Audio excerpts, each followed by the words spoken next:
13 verses 44 to 52. At ganito po ang sinasabi. The next Sabbath, almost the whole city gathered to hear the word of the Lord. But when the Jews saw the crowd, they were filled with jealousy and began to contradict what was spoken by Paul, reviling him.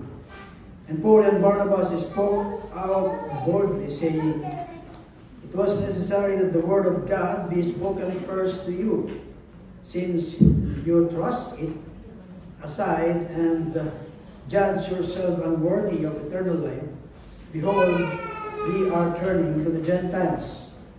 For so the Lord has commanded us, saying, I have made you a light for the Gentiles, that you may bring salvation to the ends of the earth." And when the Gentiles heard this, they began rejoicing and glorifying the word of the Lord. And as many as were appointed to eternal life believed. And the word of the Lord was spreading throughout the whole region. But the Jew incited the devout women of high standing and the leading men of the city, stirred up persecution against Paul and Barnabas, and drove them out of their district. But they shook off the dust from their feet against them, and went to Iconium. And the disciples were filled with joy and with the Holy Spirit. Let's pray. Heavenly Father, we thank you, God, for this afternoon that you have gathered here as a church. Once again, God, to hear thy word preach. Lord, we ask na ng pangunan ng Espiritu, tutulong ng Espiritu, habang ngayon pinagtugulayan ng iyong mga salita. Pangusap ka po sa amin, O God, patuloy, Lord, ilusin mo yung bawat pinig ng salita. Tulong na iyong ng Espiritu, patuloy sa lahat ng gawin ito, Lord, ang pangalan lamang by us, Lord. Thank you, God, and we praise you in Jesus' name. Amen. Tayo po ay makapaw po.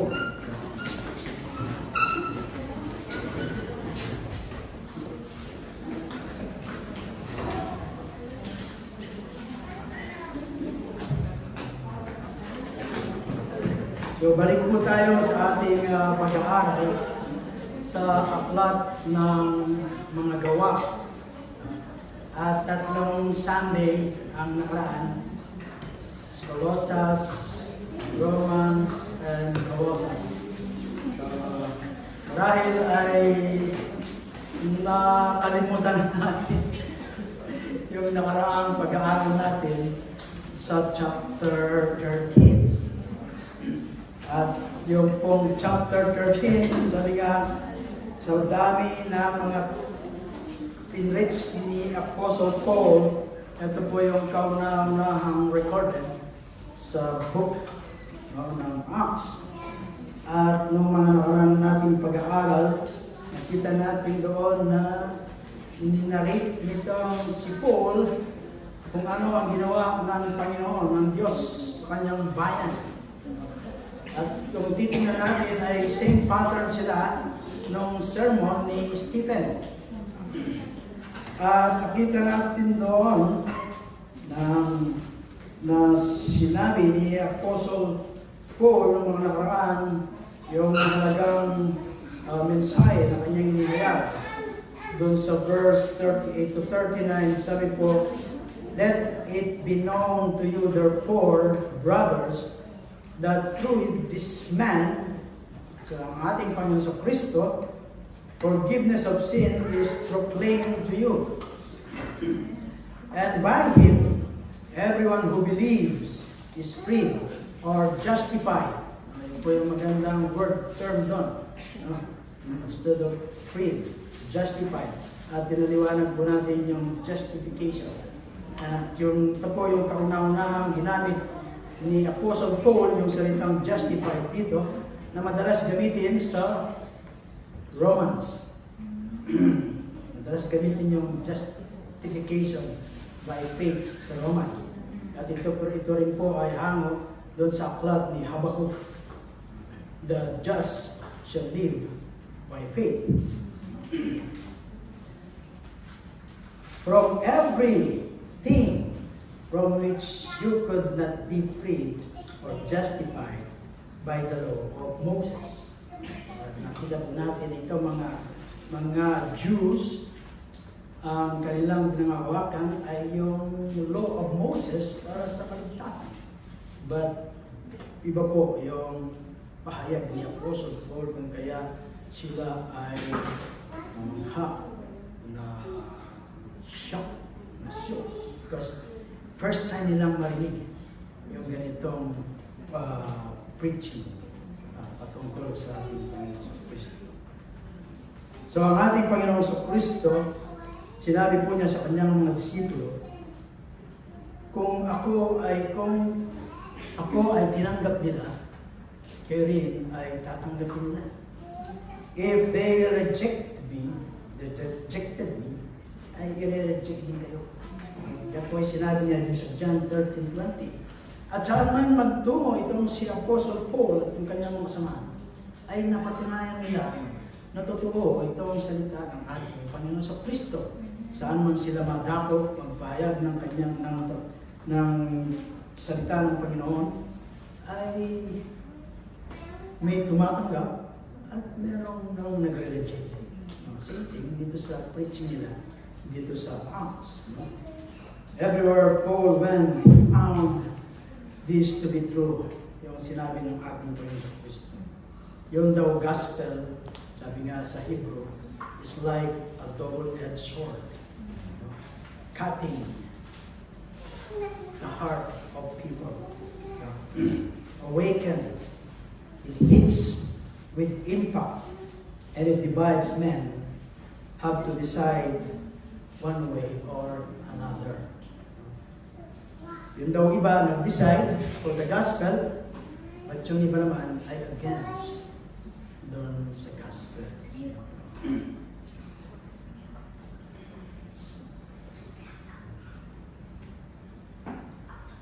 At ito yung nakita natin dito sa Acts chapter 13.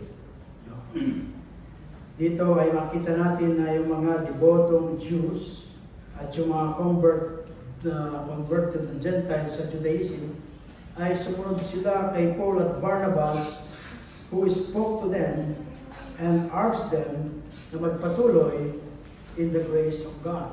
Ngayon kung pag-aaral natin ng nakaraan, 3 linggo pa lang po ang nakalilipas. Fresh na fresh pa sa inyong memorya. At binalaan po ni Apostle Paul yung mga tao of the danger of neglecting to receive yung pong ating Panginoon Kristo.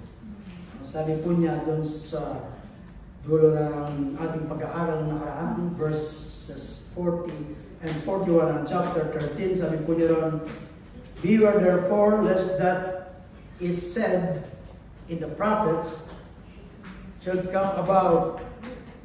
Look, you scoffer, be astounded and perish. For I am doing a work in your days, a work that you will not believe, even of one tell it to you. Ang nire-refer po dito ni Apostle Paul is Prophet Habakkuk. Yung central talk po ng Habakkuk ay kagaya po ng preaching ni Apostle Paul, justification by faith. Kung babasahin niyo po doon sa Habakkuk 2:4, ang theme po doon ay the just shall live by faith. At kung pag-aaralan niyo itong the just shall live by faith, ay makikita niyo po sa 3 book ng New Testament. Sa Romans, sa Galatia, at sa Hebrew.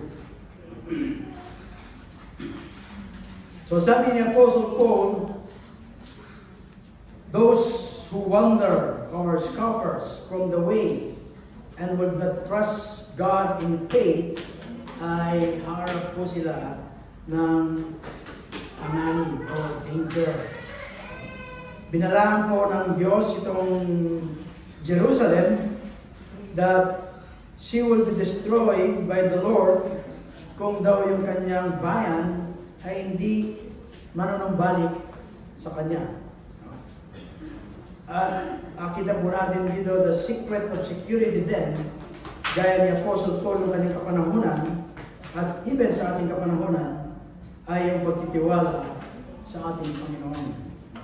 Trust in the Lord. At meron pong contrast, no, between righteous and the wicked. At ito pong si Habakkuk ay nagsalita po sa kanila dun sa bayan ng Israel na kapag hindi sila nag-repent or naniwala, they will be destroyed. O kagaya po ng sinasabi nitong si Apostle Paul dun sa kanyang sermon, no? Dun sa 40 verse 41. No? Sabi niya doon, magiging kagaya din ba kayo nila? Yung mga hindi nag-repent at hindi naniwala. Pinili niyo ba na kayo ay ma-perish? Will you not rather believe or be saved? Ito po yung sermon ni Apostle Paul noong 3 weeks ago. Meron pong isang evangelist, gumamit po ng isang card at may nakasulat sa likod na katanungan, what must I do to be saved? At madalas po natin narinig yan yun sa Pentecost, nung mangaral sila Peter, at nang may mga nakarinig din ng kanyang pangaral ay nabanggit din po dito, what must we do to be saved? Yung jailer, narinig din natin yan, what must we do to be saved? At malayo po mga pasahe sa scripture na nagpo-point po dito po sa way of salvation. But on the other hand, sa kabila ng card, kung sa kabila ay nakalagay, what must I do to be saved? Kung sa kabila ang nakalagay, what must I do to be lost?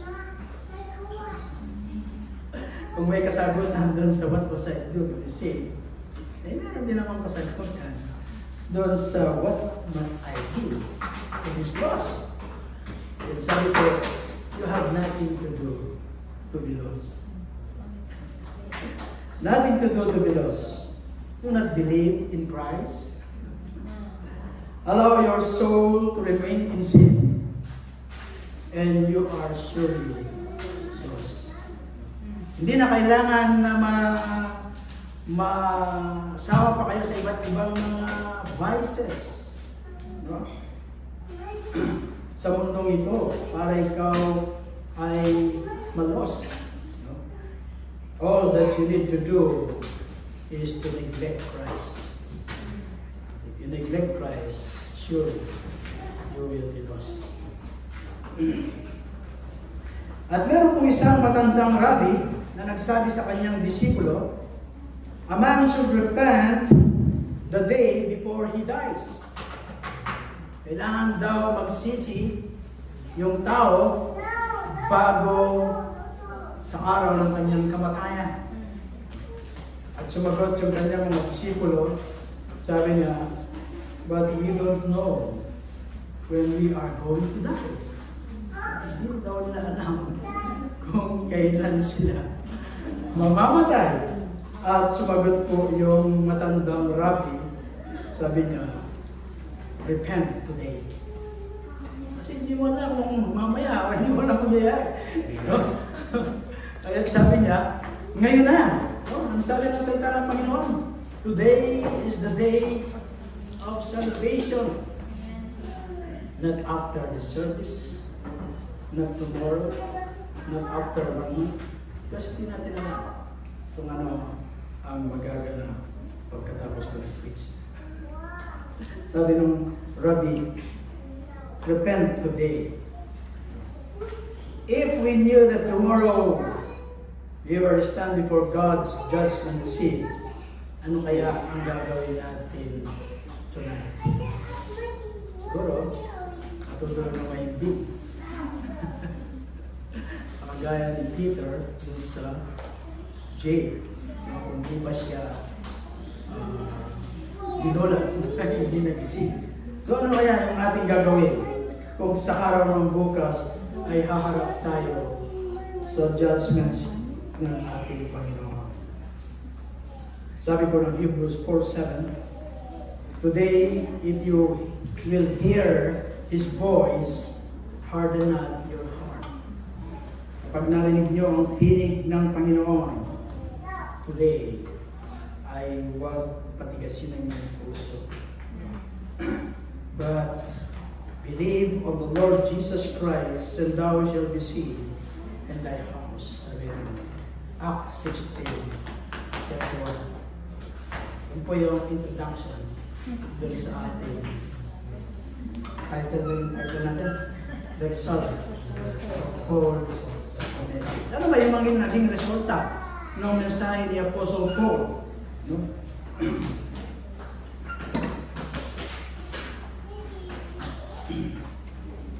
Iba-ibang tao daw, no, were moved in different ways.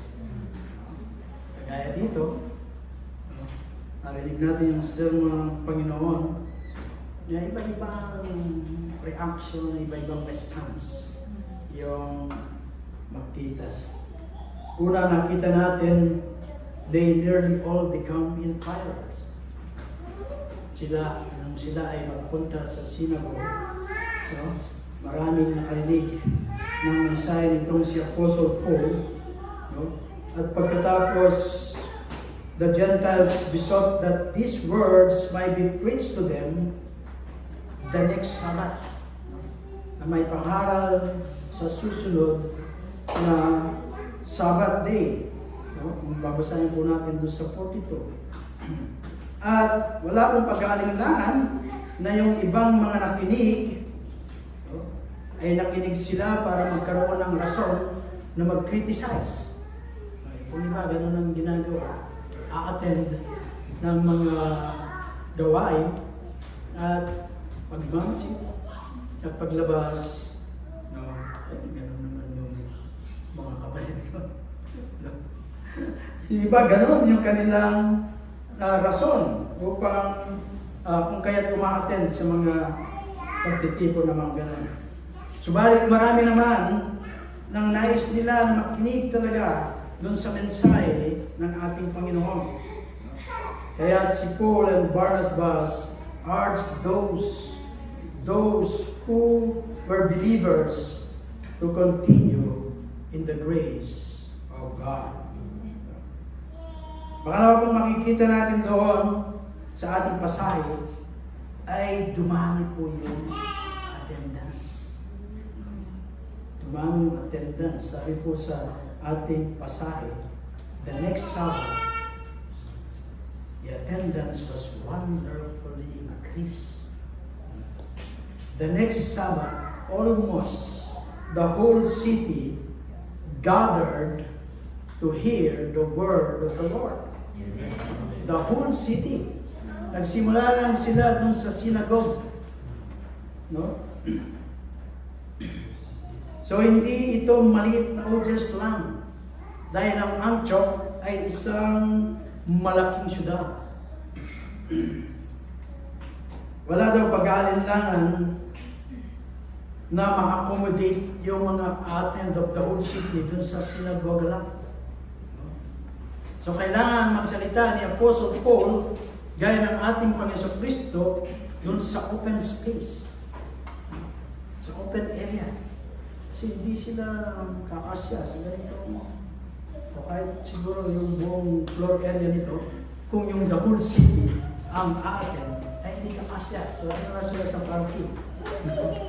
At yung magsasalita, itong si Apostle Paul.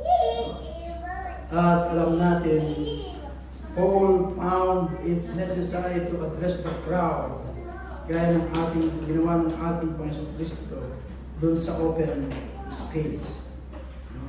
nais ni Apostle Paul at yung kanyang mga kasamahan ay ma-preach yung mabuting balita sa lahat ng tao. Wala daw makaka-please na higit kay Apostle Paul at sa kanyang mga kasamahan kundi yung opportunity na may pahayag nila ang mabuting balita o yung gospel ng ating Panginoong Kristo. Malinaw sa mga taong umattend na hindi sila naka-attend dun sa sinagoga noong last 3 weeks.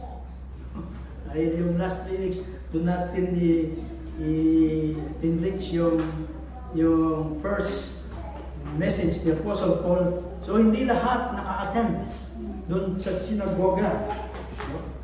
At ang katanungan, paano yung almost the whole city ay a-attend doon sa susunod na linggo?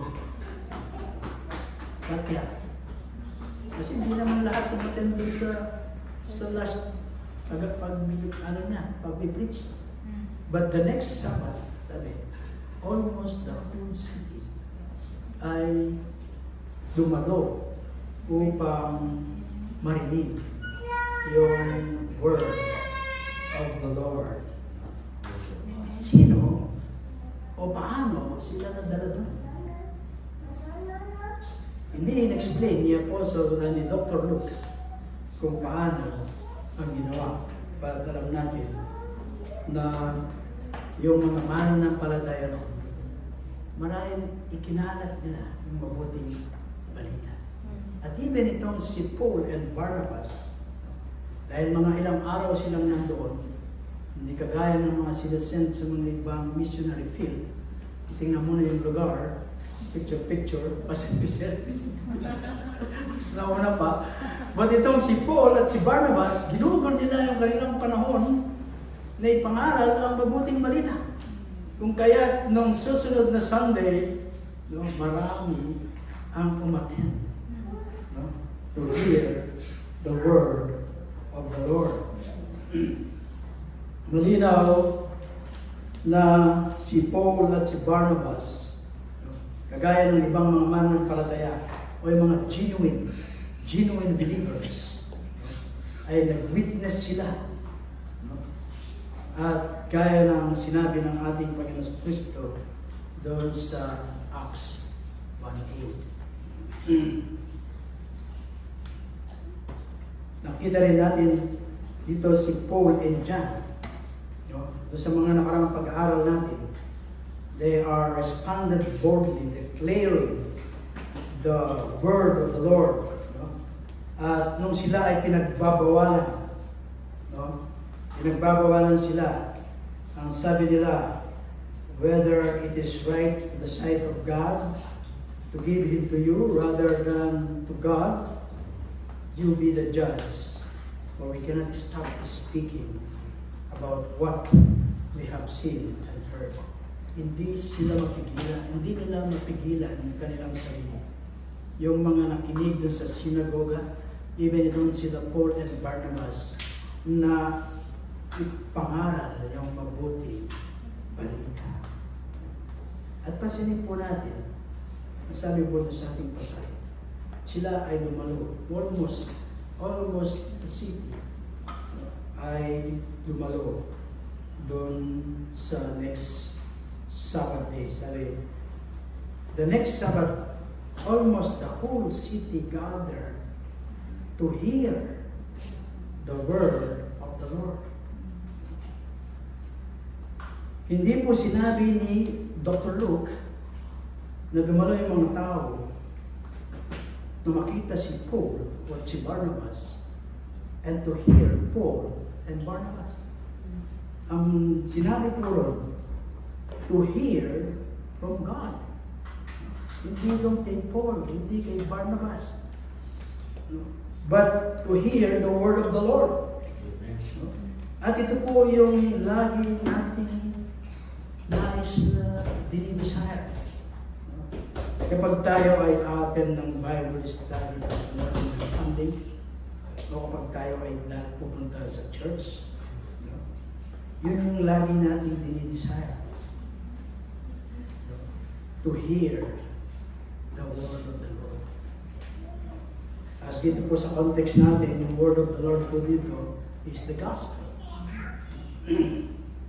At ito po ang passage na to ay nagbibigay po sa atin ng good principle to remember we should always go to church with a desire that we will hear the word from God. We will hear the word of the Lord. We should go expecting to hear from God. Madalas nating marinig sa iba that they want to hear their favorite pastor. The eloquent speech pastor. But sabi po dito sa ating pasahe, they come to hear the word of the Lord.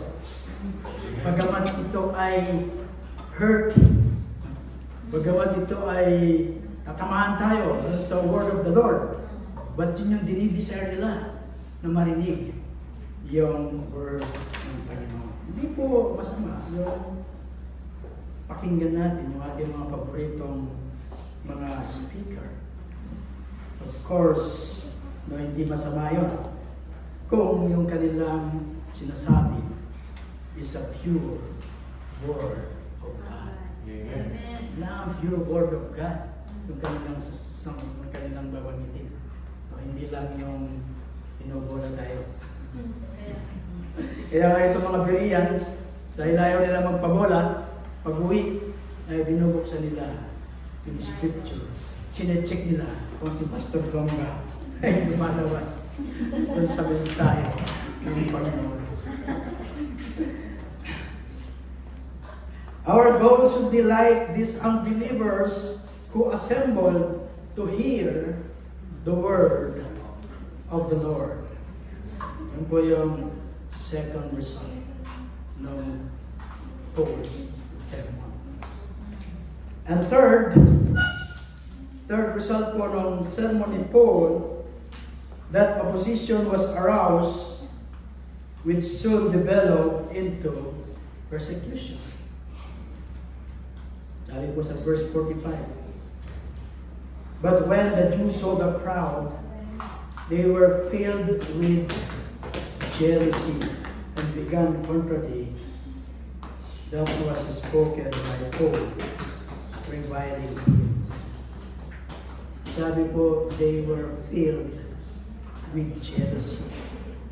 Bakit? Bakit sila napuno ng selos? O hindi? Hindi pala envy. Because the place, yung lugar na kung saan ay napuno ng mga tao, iba-ibang mga tao.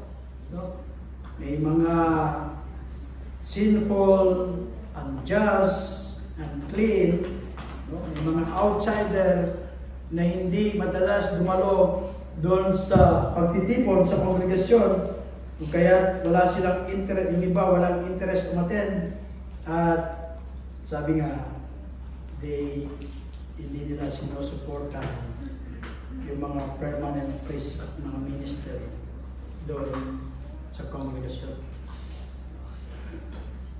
Andun yung envy and jealousy sa mga taong pare-parehas ng calling. Hindi lang sa panahon nila, kundi sa panahon din natin. Preacher toward preacher ay merong ng envy and jealousy.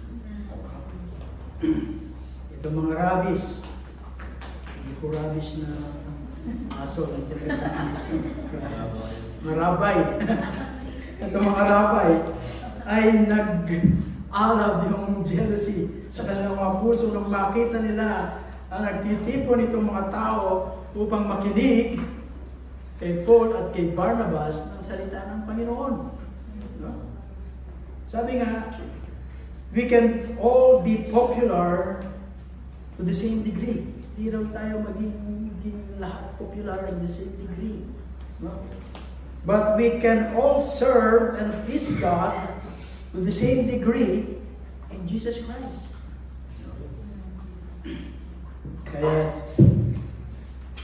huwag tayong mainggit o magselos, no?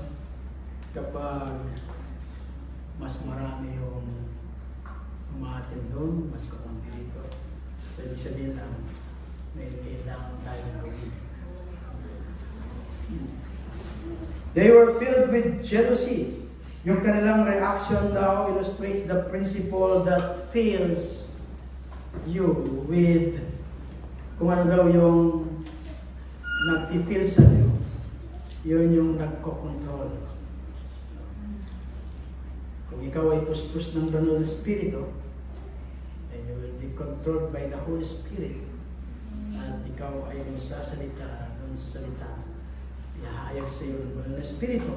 Gaya nitong mga apostol noong nakaraan sa kanilang mga pagsasalita. But dito nakita natin, dito ang mga Jews ay malinaw, they were filled with an unholy spirit. Kung yung mga saints ay napuspos ng banal na Espiritu, marahil sila ay hindi. Because nakita natin sa kanilang mga reaction from their fallen flesh, yung attitude of jealousy. Attitude of jealousy. Bagamat hindi in-specify ni Dr. Luke yung ibang kadahilanan, marahil walang pag-aalinlangan ay mayroon pang mga ibang rason kung bakit gano'n na lamang yung reaction ng mga Jew. Paul had just proclaimed Jesus as the Messiah, through whom belief would bring forgiveness of sins, which was a message opposed to their mindset, no, dito sa mga Jew. At ang kinikip nila ay yung law of Moses na makapagligtas sa kanila. Yun yung kanilang yung nasa isipan nila. At ganoon din nakita natin kay Stephen nung siya ay nag-sermon. No? At ganoon din yung kanyang sermon. No? Sabi niya doon sa Acts 7:51 to 53, ang sabi ni Stephen, "You men who are stiff-necked and uncircumcised in heart and ears are always resisting the Holy Spirit, you are doing just as your fathers did. Which one of the prophets did your fathers not persecute?" Kasi yung kanilang mga ninuno ay pinarsecute din nila yung mga propeta. They killed those who had previously announced the coming of the righteous one. Those betrayers and murderers you have now become, you who received the law as ordained by angels, and yet did not keep it. Tanggap niyo yung law, pero hindi niyo naman tinutupad ang mga ito. Parehas din yung dinescribe ni Dr. Luke dun sa 5:16. No? Yung reaction of the Jewish leaders kay Peter at sa mga apostles doon sa Jerusalem nung sila ay nagpagaling ng mga may sakit.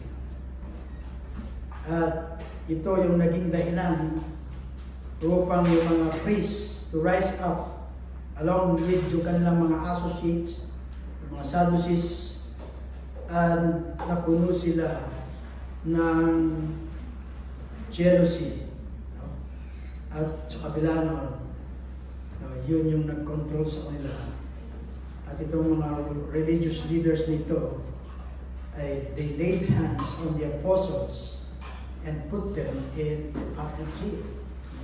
Pinatulong sila itong mga leaders, religious leaders, doon sa Acts 5 verse 18. When we see others succeeding where we haven't or receiving the affirmation we crave, no? Kung yung iba ay nagsasucceed tapos tayo ay hindi natin natatanggap yung affirmation na nais natin mapakinggan, it's hard to rejoice with them. Sa katunayan, yung common reaction ay jealousy, yung selos o yung inggit. At yung tragic daw, it is when our own jealous feelings cause us to try to stop God's will. Yun daw yung pinaka-tragic. Dahil sa ating jealousy, dahil sa ating envy, we try to stop God's will. At kung ito daw ay work ng Panginoon, and lives are being impacted for Christ, magalak daw po tayo. Huwag tayong mainggit, huwag tayong mag-sales gaya nitong mga Jew. If a work is God's work, and lives are being impacted for Christ, no matter who is in the spotlight, rejoice. Hindi yung crab mentality. Pilipino, mentality. Hatakan. Sisirain mo ba, di ba? No matter who is in the spotlight, rejoice if it is the work of God. Nagkaroon ng impact sa buhay ng mga tao sa ating Panginoon Kristo. At makita po natin dito itong mga religious people na matagal na naghihintay doon sa Messiah, no? At nandito na, then ni-reject po nila when Paul presented sa kanila yung Messiah, yung ating Panginoon sa Kristo. One great reason was they wanted to keep the division between Jew and Gentiles. Gusto nilang keep yung division between Jew and Gentiles. If Jesus was to be the Messiah of all men, they wanted no part of Him.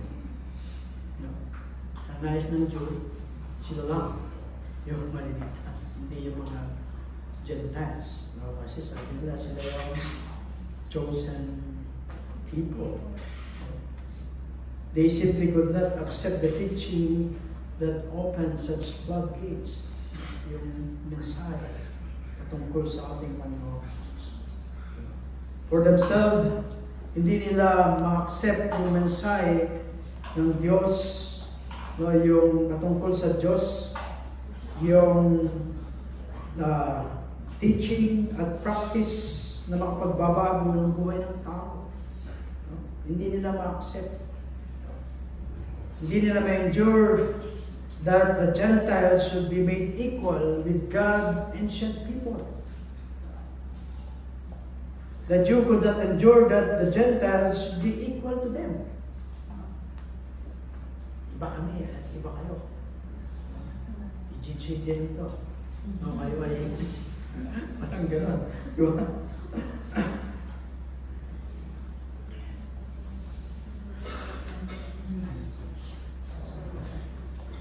So hindi nila matanggap yun na yung mga hentil ay equal sa kanila.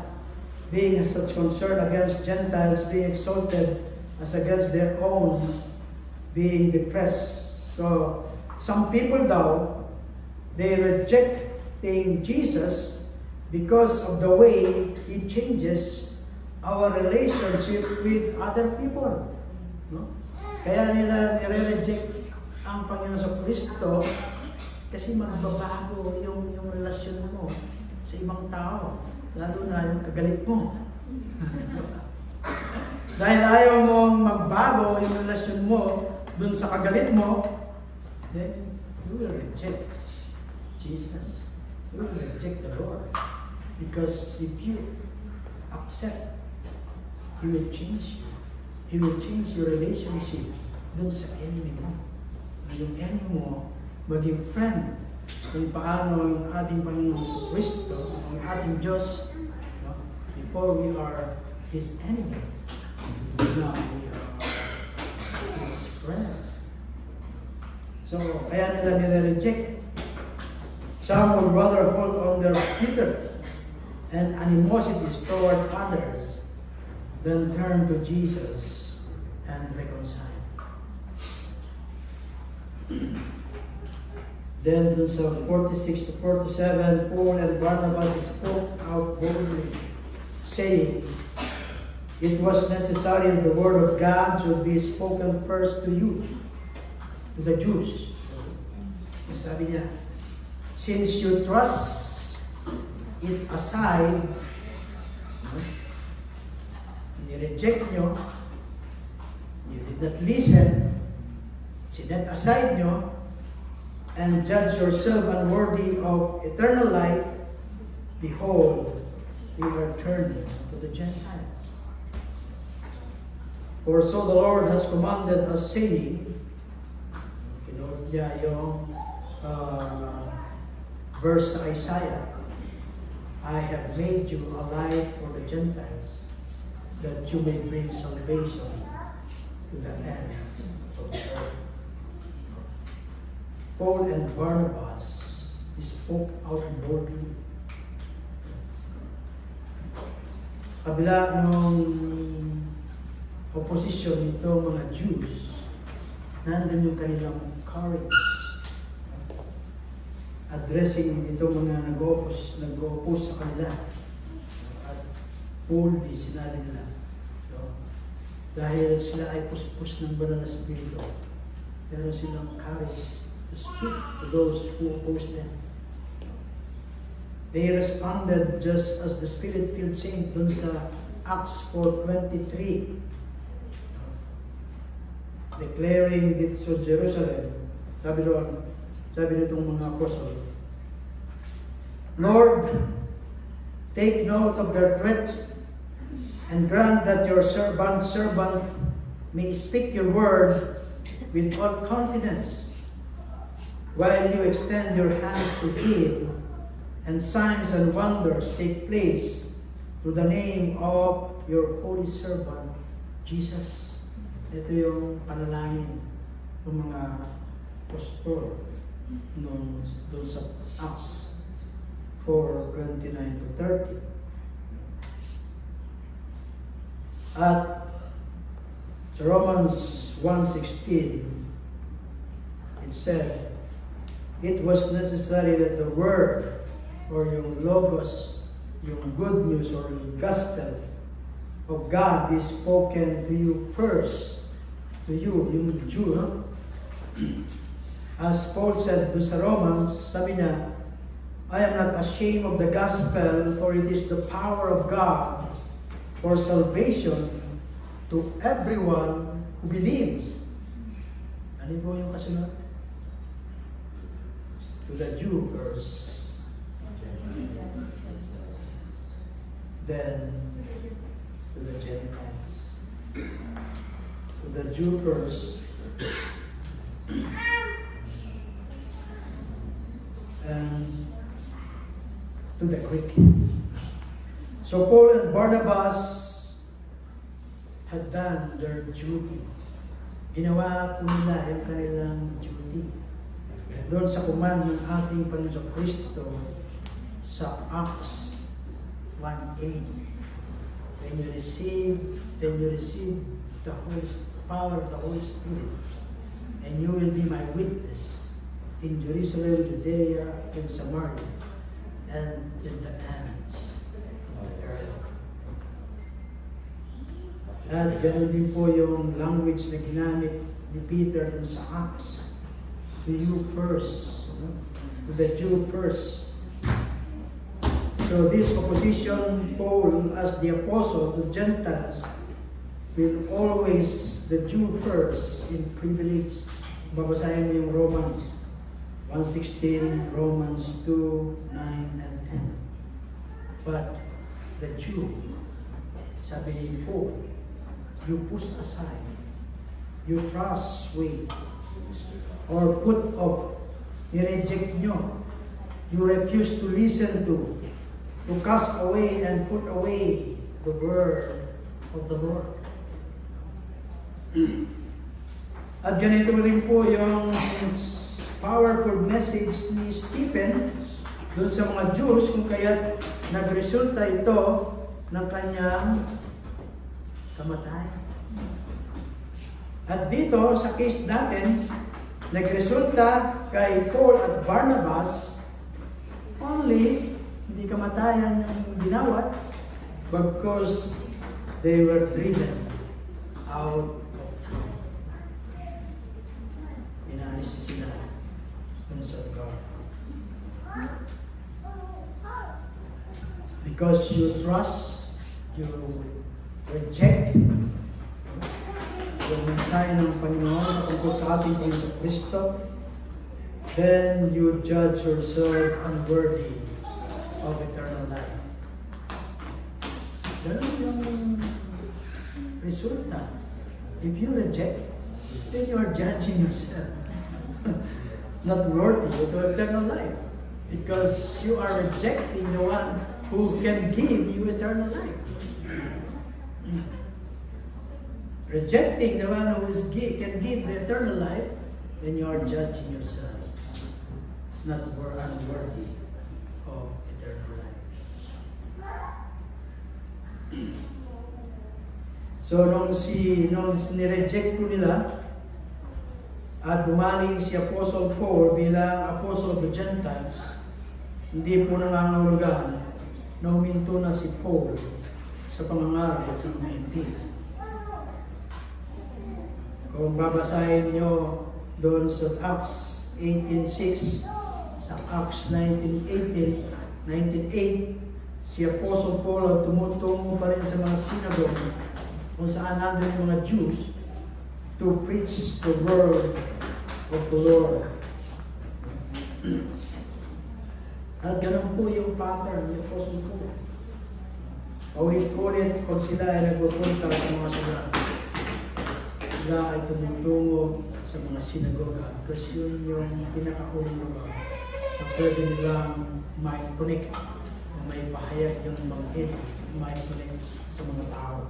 Hanggang sila ay makarating sa Roma. Hanggang sila ay makarating sa Roma.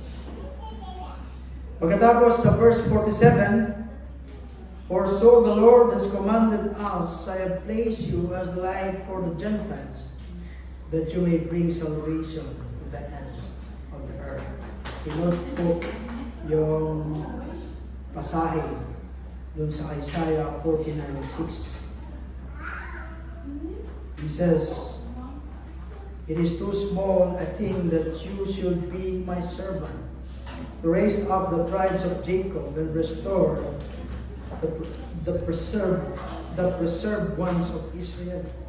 I will also make you a light of the nation, so that my salvation may reach to the end of the earth. Isaiah 46:6. So hindi lang nanatili ng mga Jews. Doon pa sa Isaiah, ay nabanggit na ni Isaiah that Jesus Christ should be the light of the world. Nagiging ilaw to the end of the earth.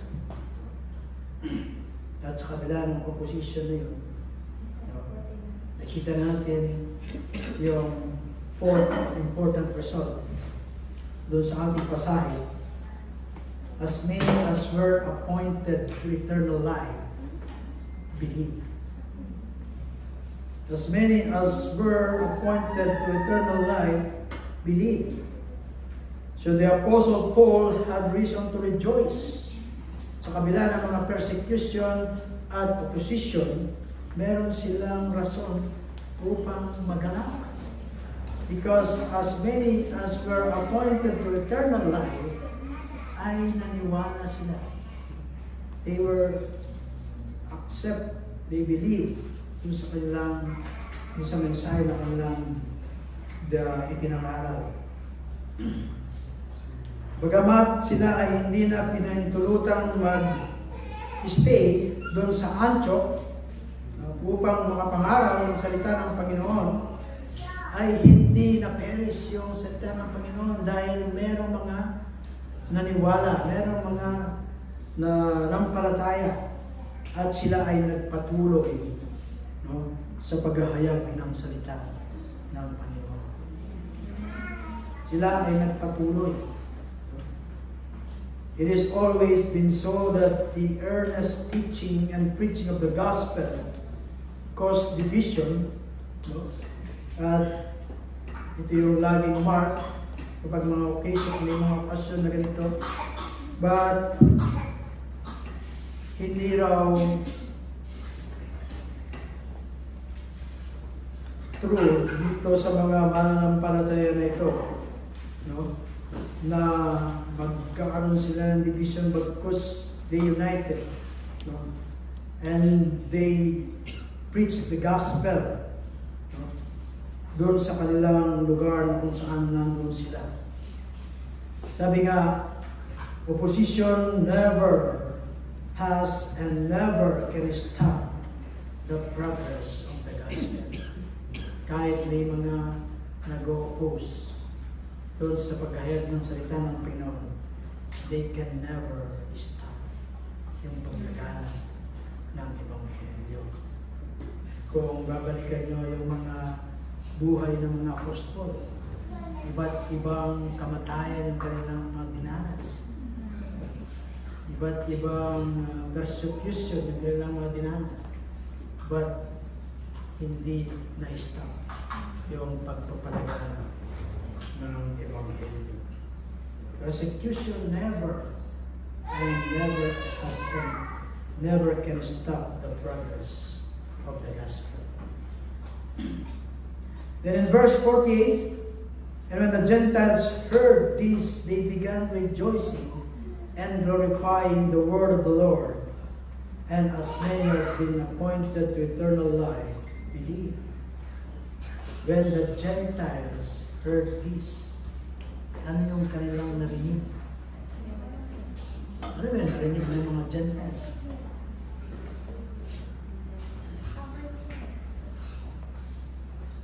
Ano po sa ating text, pinod po ni Paul yung Isaiah 49:6.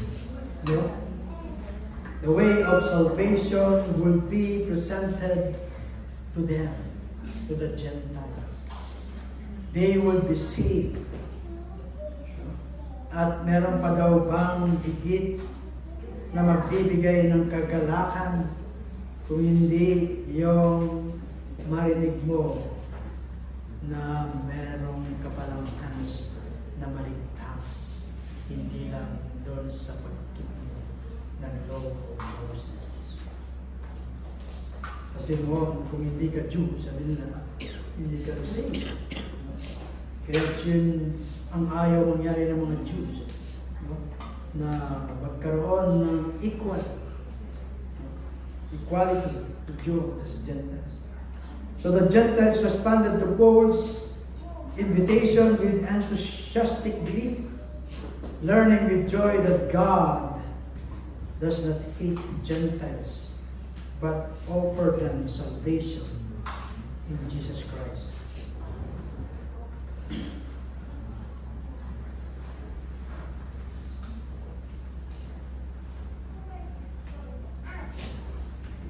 They began to rejoice. They began rejoicing. Sila ay nagalak again and again, over and over, doon sa kanilang pag-asang narinig at nasumpungan. Sinners who have been saved by grace are filled with the joy of salvation. Are you filled with the joy of salvation? Wala eh. Mga namawa si Mama. Para mabiyang sa Araw ang Biyernes Santo. Sinners who have been saved by grace are filled with the joy of salvation sa kabila ng mga persecution, mga trials, na makita pa rin yung kagalakan sa ating mga pinanganak na akong ganito eh. Kasi mahanap talaga eh. Sabi dun sa pasahe sa Psalm, no? They extol the Lord, no? His goodness and His love.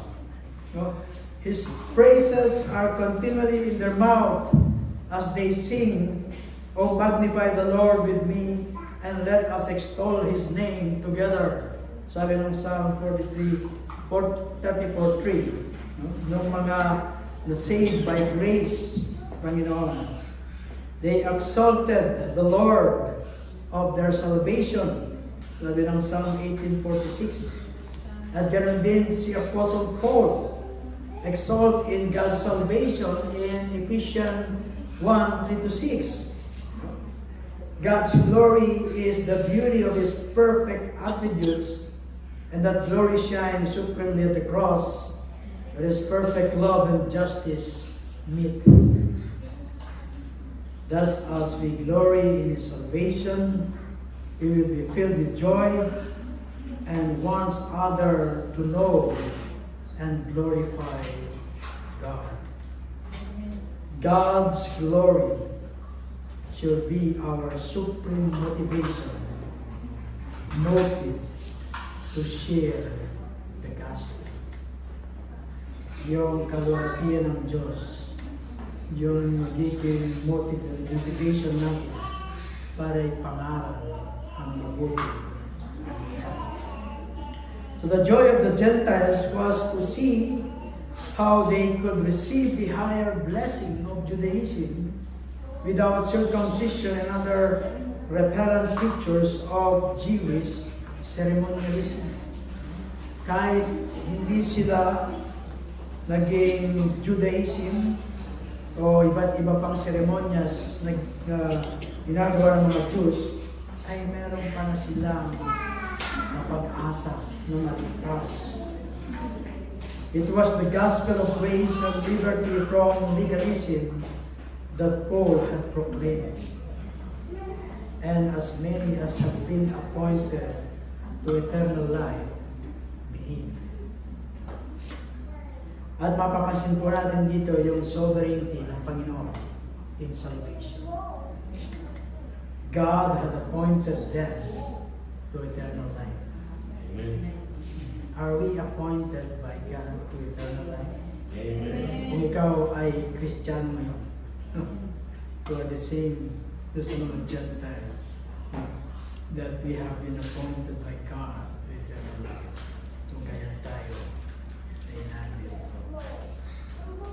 God has appointed them to eternal life. But still, meron tayong gagawin. We need to respond sa kanyang parawagan. No?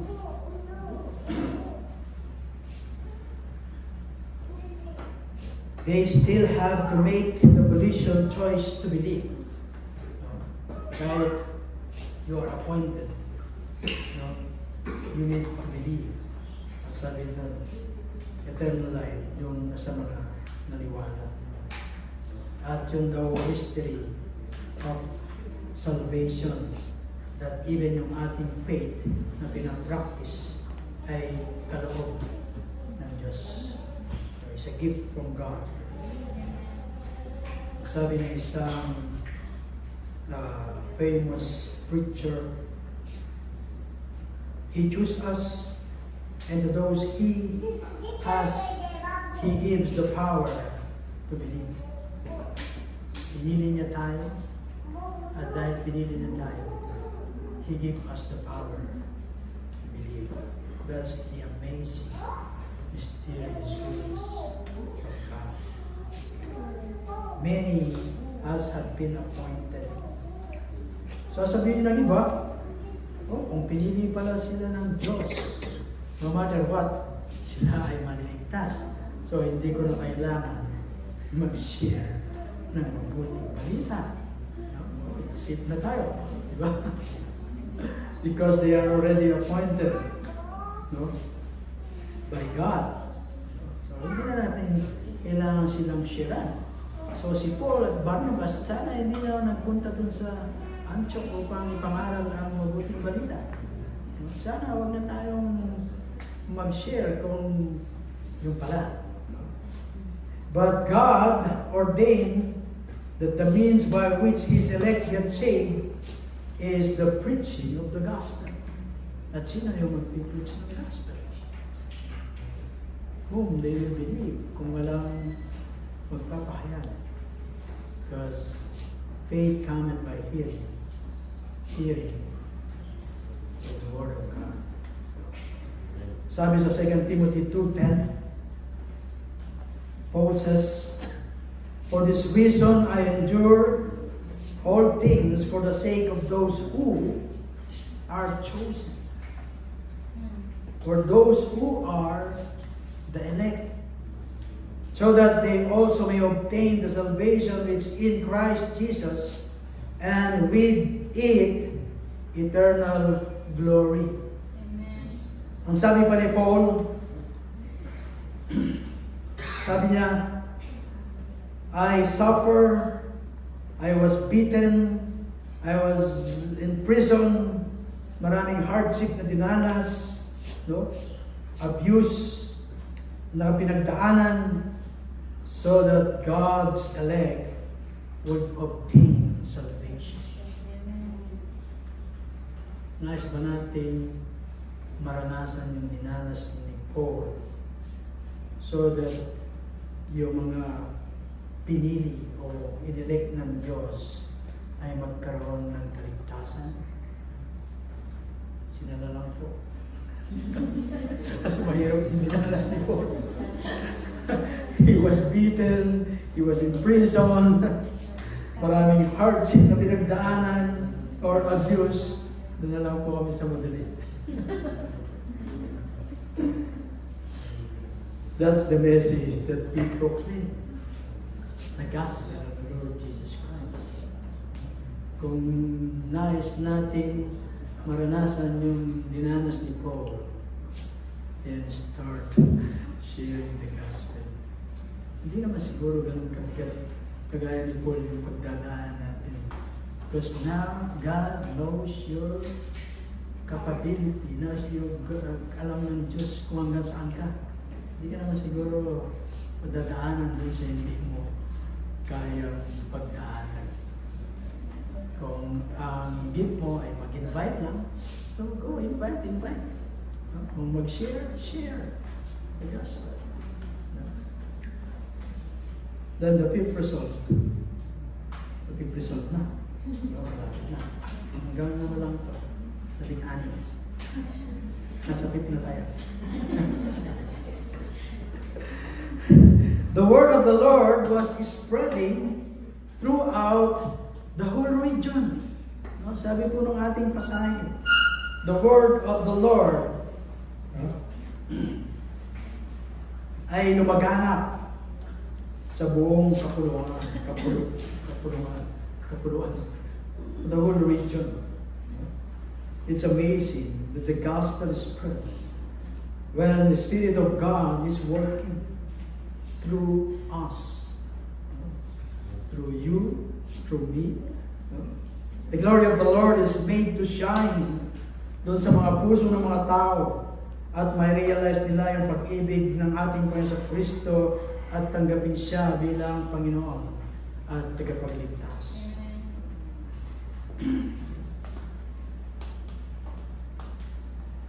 The humble and earnest and enduring spirit of his followers, which is shown more clearly in the presence of opposition, often awakens man to seek the love of Christ in the heart of his ministers.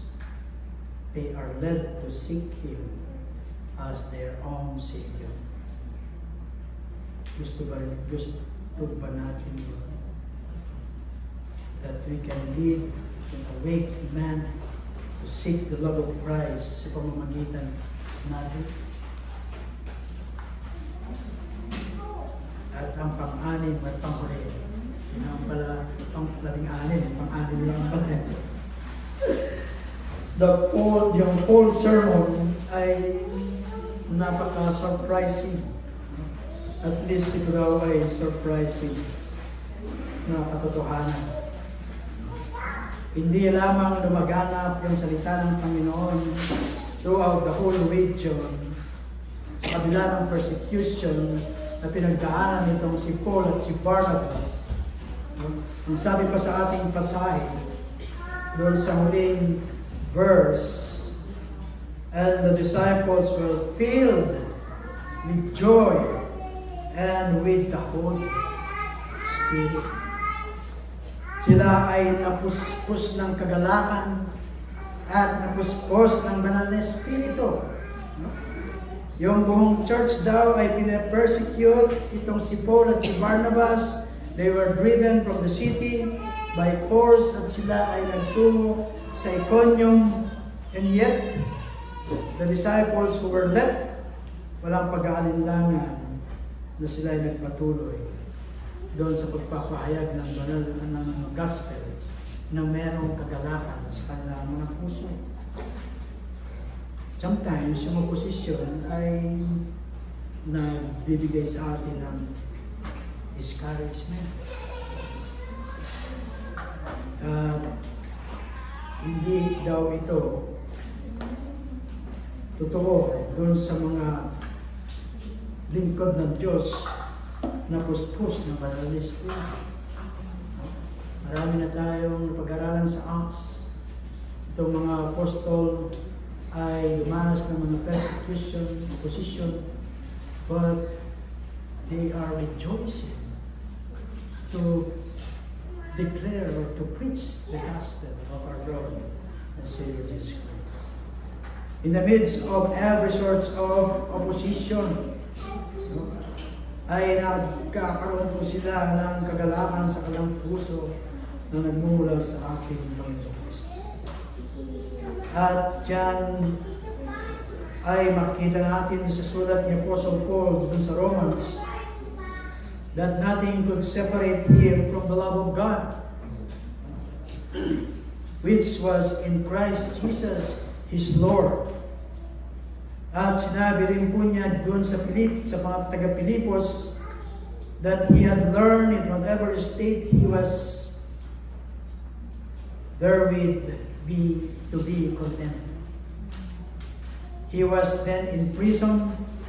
He had been in prison for years, and yet he was happy and content.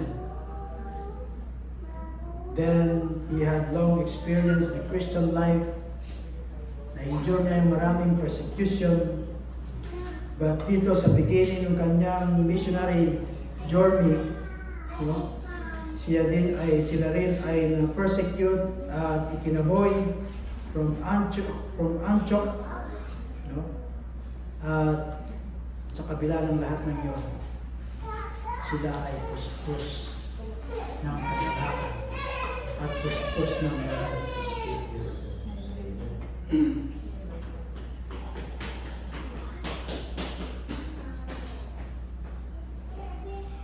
Ating panalangin that the Spirit of joy and the Holy Spirit remains in us in the midst of every discouragement and trials while we are doing the command of the Lord to be His witness in Jerusalem, Judea, Samaria, and to the ends of the earth. At ang katanungan sa bawat isa sa atin,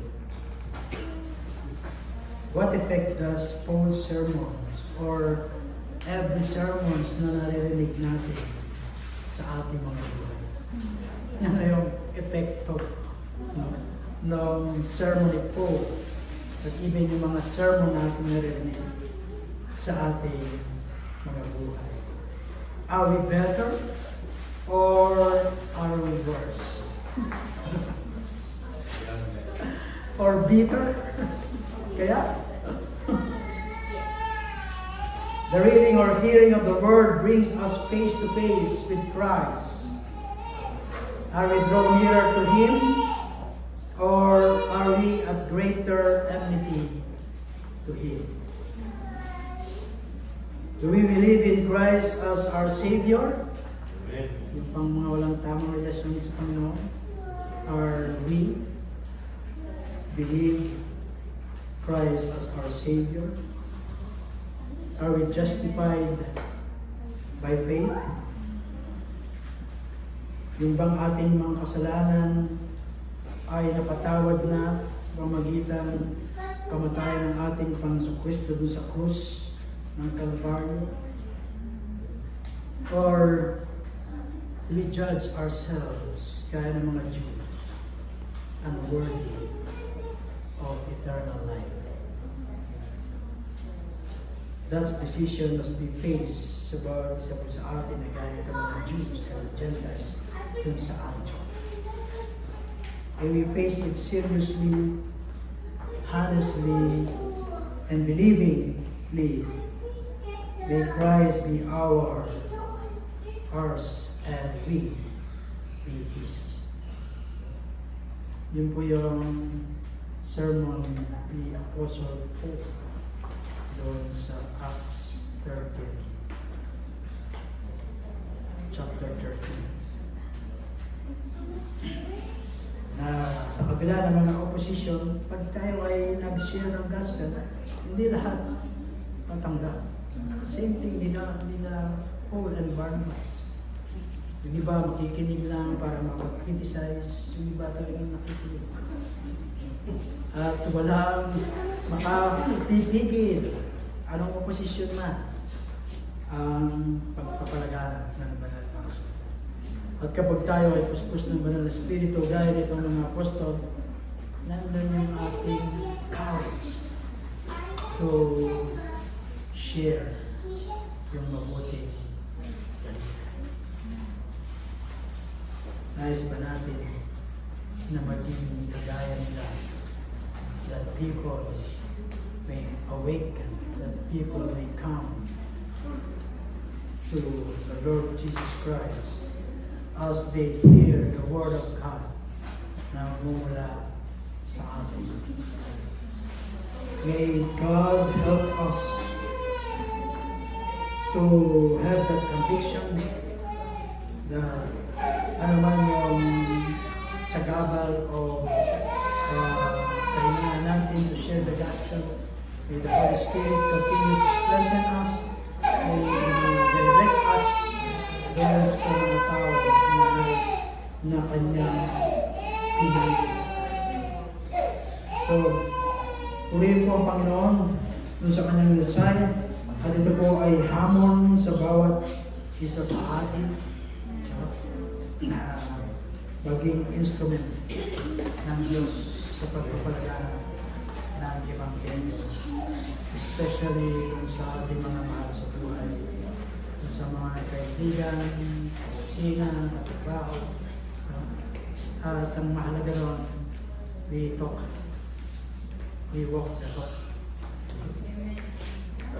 We walk the talk. Baka nagsasalita tayo, hindi naman makita sa ating mga buhay. Walang ebidensya. Mahirap sila makonvince. Hindi convincing. Pero kailangan yung sinasalita natin ay nakita sa ating mga buhay.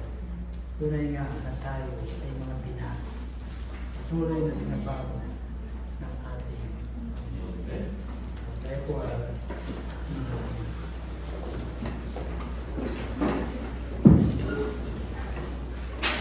Lord, maraming salamat po Abraham sa mensahe mo sa bawat sa amin. Salamat sa buhay ni Apostle Paul, even sa iba pang mga disipulo ng Panginoon. Na nandun po yung kanilang courage sa kabila ng mga opposition, sa kabila ng mga trials. Nandun po yung kanilang boldness to share the gospel, the good news of our Lord Jesus Christ. So that to those who have chosen those who have elect, ay marinig nila yung gospel na sila ng tongues. At magtamo yung kaligtasan na mula sa ating Panginoon.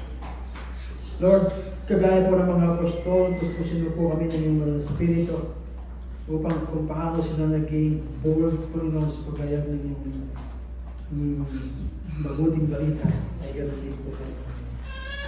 Lord, tunay, Panginoon, we can do nothing apart from you, God.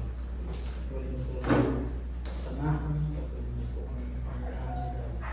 Tuloy ang galawan ang siyang sa amin. Lord, maraming salamat sa iyong mga salita. I pray, Lord, na ibang Espiritu, isang patuloy sa bilos sa buhay ng iyong mga anak, at even sa mga nilang dito, Panginoon, aming nakasama, wala pang tawag sa iyo, God. May your word, through the help of the Holy Spirit, O God, ay mag-sink in sa kanilang mga puso. It will come the place of repentance and accepting the Lord Jesus Christ as their Lord and Savior. We pray all this in Jesus' name.